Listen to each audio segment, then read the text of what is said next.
Hello everyone, we're the Hydrological Analyses Group from the NASA SEA's ISAT-2 research team, creating lake volume prediction for water management. I'm Priyanka Supraja Balaji. I'm a rising junior from San Jose, California, with an interest in remote sensing, machine learning, and data analysis. I'm interested in using geospatial tools and data visualization tools to observe data trends and participate in conclusion studies. Hi, I'm Danny Hagenlocker from Miami, Florida. As a rising junior with interests in computer science and engineering, I spend time working on STEM projects that will foster my passion for learning and have the potential to make real-world impact. Hi, my name is Usua and I'm a rising senior from Katy, Texas with an interest in earth science, remote sensing, and engineering design. I am curious about the development and usage of aerospace technologies and what we can learn from them. What defines water scarcity? At what point in time should water managers expect water to reach a critical level where populations can no longer make use of their local natural resources? How much clarity do we have on future lake water levels? Today, we set out to discuss how we used ISAT-2 data to predict yearly water volume changes for inland California reservoirs. On September 15, 2018, NASA launched the ISAT-2 mission. ISAT-2, or the Ice, Cloud, and Land Elevation Satellite, is an Earth-observing altimetry satellite which provides multi-year data to measure water elevation, ice sheet mass balance, cloud and aerosol heights, as well as land topography and vegetation characteristics for locations all around the world. ISAT-2 is a follow-up of NASA's previous ISAT mission, meant to record extremely accurate elevation levels. ATLAS is the advanced topographic laser altimeter system that is on board ISAT-2. This is the instrument that sends out the LiDAR pulses to detect the signal photons. In our project, we use ATLAS 3 and ATLAS 8 datasets to measure elevation in inland reservoirs. Reservoirs are artificial lakes constructed by the implementation of a dam to regulate water flow. Communities utilize reservoirs as major sources of electricity, water access, and recreational activity. As a result of the drying climate, the National Integrated Drought Information System indicates that approximately 85.4% of California is experiencing severe drought conditions. This has ultimately led to a decrease in the lake reservoir volumes and the exposure of shorelines. Such effects can have negative impacts on the surrounding communities and the environment, such as in precipitation, irrigation systems, real estate, and hydroelectric power plants. To investigate the water level problems in California, we referenced 10 of California's largest reservoirs. Using ISAT-2 elevation data from Open Altimetry and data from the California Department of Water Resources, we confirmed that there is an apparent yearly downward trend in the water level of lakes. However, the rate of decrease was not clear. The Global Surface Water Explorer map images showed this water level decreasing and an increased shoreline exposure. In addition, water managers are unable to provide long-term predictive analyses for the trends in water loss, which leaves cities unprepared for future water problems. We discovered that similar water level trends could be identified in more than 40 other California reservoirs. Throughout our research, our goal was to use Python scripts to create an efficient, repeatable, and automated process to source, download, and process ISAT-2 data. This allowed us to broaden our scope beyond just a few reservoirs and study over 40 different bodies of water, and calculate each of their water volume losses over a 2-year period. We also hope to utilize this data in order to create machine learning models that predict water level changes a few years in the future. We hypothesize that there will be regional trends in water levels that will help water resource managers better understand the yearly water level fluctuations in California.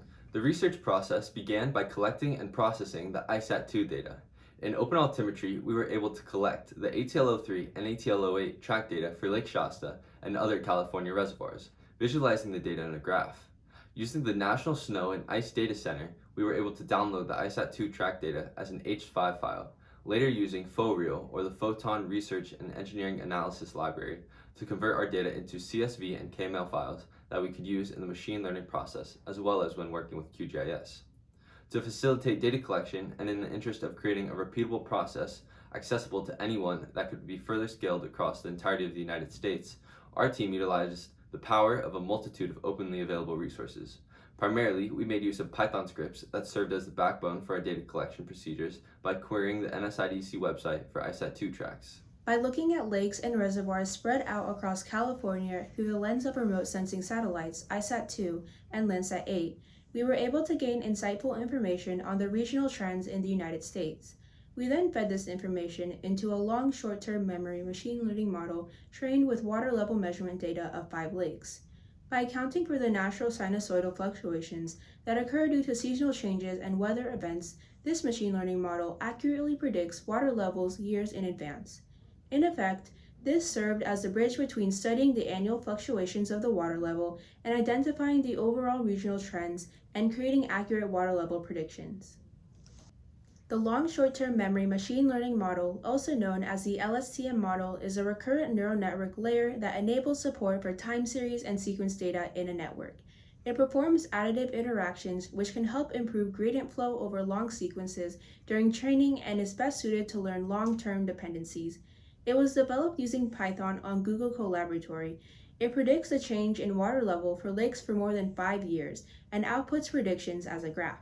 There were 4 steps in the process to train and use the LSTM machine learning model. In the first import step, we imported data from the lake statistics websites and stored them as CSV files on the computer. We imported this data into Colaboratory and graphed it. In training the model, we standardized our inputs and used 2 layers to process the data, the LSTM layer and a dense layer. During the testing phase, we input past water statistics from other lakes in California for which we knew the accurate water levels and noticed a high accuracy and decreased error over time. In the prediction phase, we inputted future times and generated a graph showing the predicted future water statistics for an individual lake. This information could be circulated to water managers in order to make informed decisions concerning the lake. Here, we show our model's prediction capability based on past water statistics. On the left, we have the given data for a few California lakes for the first 1,000 days. On the right, we have the predicted data for the same lakes as predicted by the model. One of the lakes we considered was Lake Shasta. Lake Shasta is a reservoir located in Northern California and supplies water resources for Sacramento, Redding, and other nearby communities. The data for the first 1125 days followed a downward sinusoidal trend.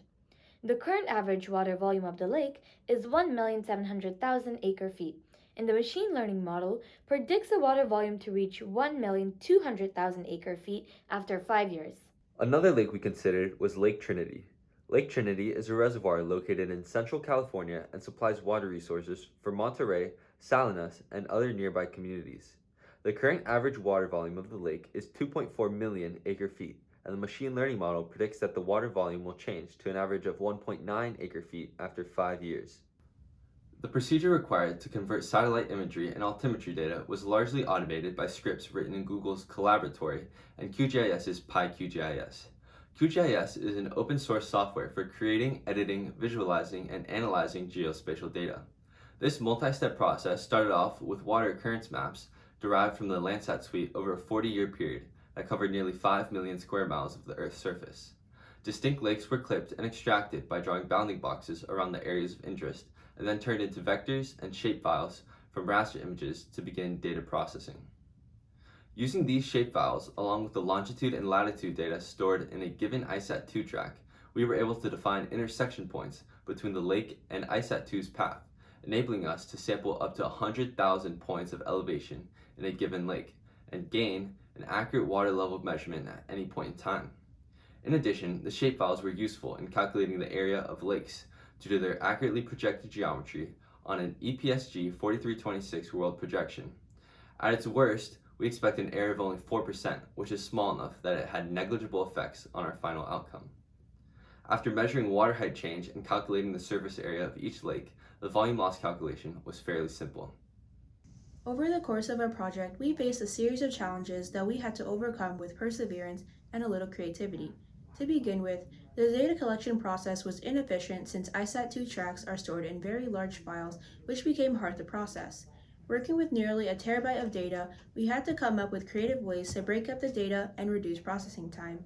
In addition, since the data followed a diagonal sinusoidal pattern, it was initially difficult to choose a machine learning model which could accurately predict future water statistics based on past data. However, after doing a substantial amount of research on the topic, we were able to determine which model we wanted to use.